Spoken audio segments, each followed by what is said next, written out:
আসসালামু আলাইকুম। তো আমি আজকে আসছি আমাদের নয়মাহাট দই হাটি।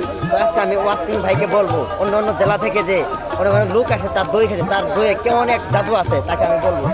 ওয়াসিম ভাই, আপনার দইয়ে কি এমন জাদু আছে যে অন্য অন্য জেলা থেকে বা থানা থেকে আপনার লোক আসে?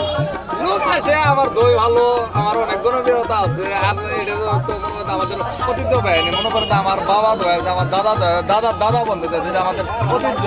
মনে করেন আমাদের এটা পেশা। আর মনে করেন আমাদের দইয়ের অনেক চাহিদা ভালো, আমার দই ভালো, আমার মহিষ ভালো, মহিষ ভালো আমার দই ভালো, বুঝতে জন্য আমার দই ভালো। আমার এলাকা থেকে লোক আসে, এসে দই নিয়ে যায়, কিন্তু আপনার নাম অনেক নাম করে। নাম করে বললে আমার দই ভালো, আমাদের তো নাম হবে বুঝলেন না, এই জন্যই নাম করে। তো আমি আজকে আপনার প্রথম আইছি, এর আগে আসি না, এখানে ভিডিও দেখে আমি এখানে ভিডিও দেখছি।